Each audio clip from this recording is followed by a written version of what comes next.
Good morning, everybody. We just wanted to take time today to kind of give you a little tour of our farm, maybe introduce you to some of the animals. So first, these are our turkeys. Christmas and Thanksgiving. Don't really have a preference on who's who. Probably the bigger one for Thanksgiving since that's coming up. They're a broad-breasted breed. They're not a heritage breed. They give us meat a little bit faster, a little bit bulkier of a output.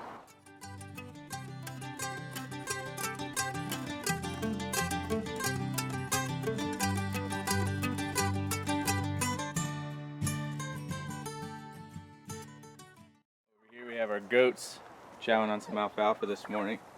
We just had our first rain, so we'll probably be picking up on some grass. Their purpose is just that, brush clearance, keeping everything down where we are located. There's a lot of fire risk, and you either weed whack it all down or you get goats.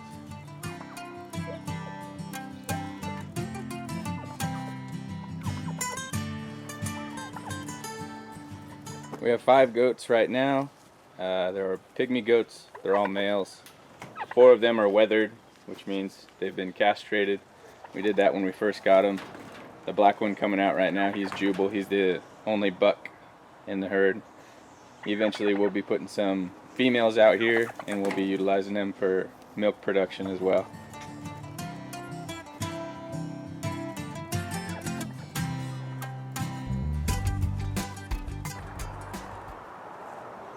The next 2 animals are our farm protection dogs. They're young still, they're about 4 months. They're Walker Hound mix. Their names are Liberty and Justice, and they are outside dogs.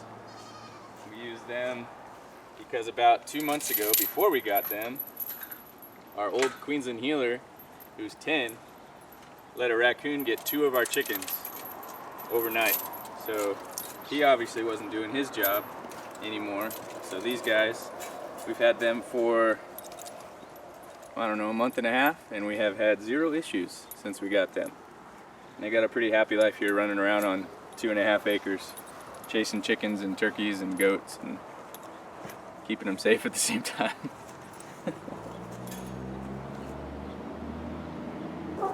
So this is our egg-laying flock and their coop. We've had people come over and say it's not a chicken coop, it's a chicken mansion. It is pretty big. Got like a 15 to 20 foot ceiling up here. What it was a parking structure when we moved in, and it was like an RV parking, and we don't have an RV and aren't planning on getting one anytime soon. So in our minds, put a wall up, put some chicken wire up, turn it into a chicken coop, and we were able to do that like within 2 weeks of moving in. So these guys right now, what are they, about 4.5 months, 5 months old? So they have not started providing yet. They will be overwhelming us with eggs before too long. But in here we have barred rocks, which are the black and white ones, Rhode Island Reds. They're all going in to hide right now. And we have 2 Americanas in here. All hens. We haven't ended up with any roosters.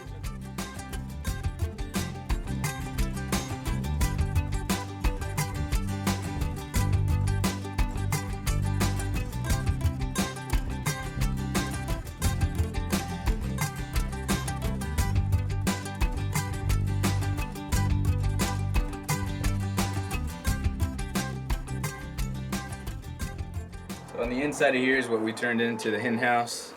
We got a roosting area over here on this side, which they've barely started using at night.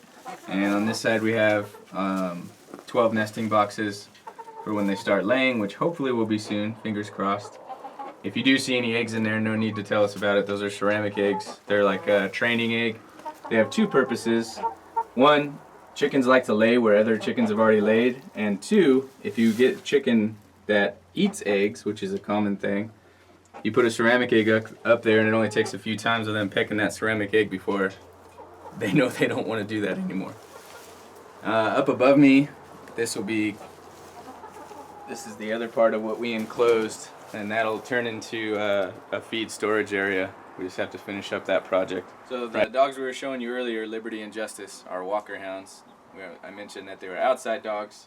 I just wanted to show you where they sleep. They have this pretty significantly sized doghouse, and we put straw in there. It insulates it, it keeps it warm, keeps them out of the rain. It's covered with aluminum lean-to on top of that, and they're pretty comfortable out here. Anytime we come out at night, they're both in there. And apparently Liberty wants some coffee. Alright, so these are our Cornish Cross. Their purpose is meat. They are a breed of chicken that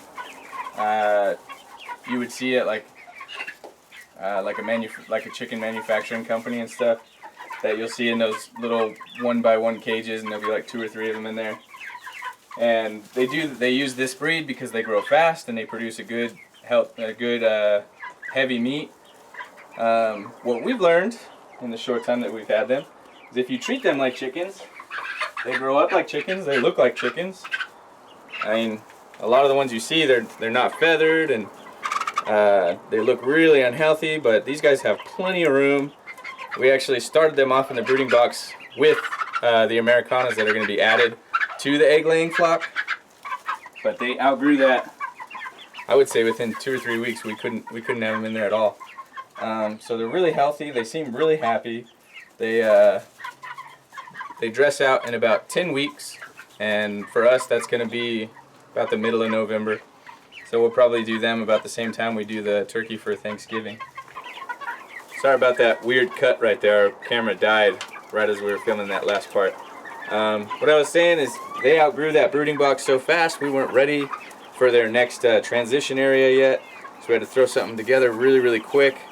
What we were able to do is take advantage of this overhang we have on the back of the garage, and we put up some field fencing for larger animals and purposes of keeping them out.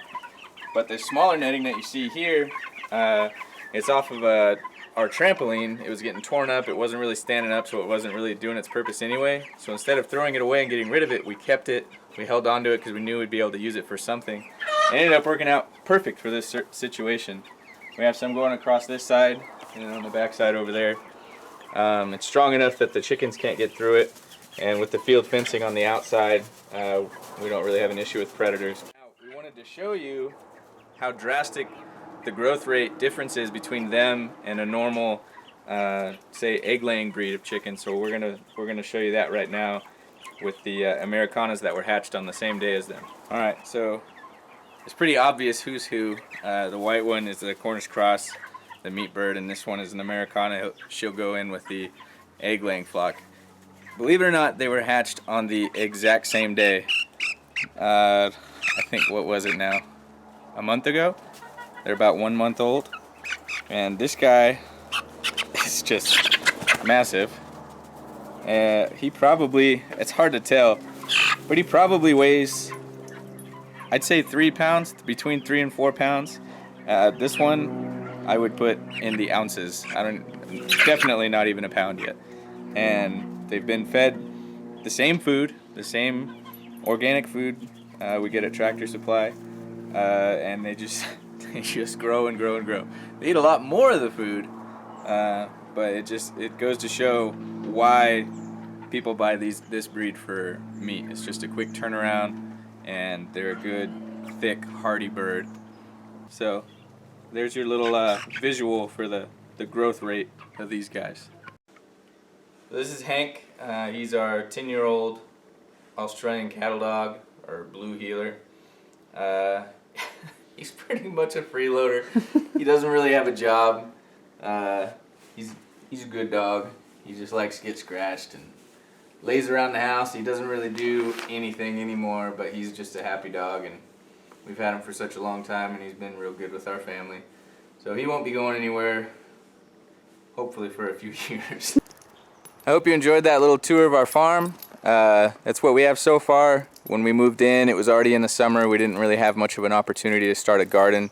That's something that'll be coming up this spring, and we'll be doing raised planting beds, and we'll bring you along on that as well. For now, that's pretty much what we have, and we'll see you next time.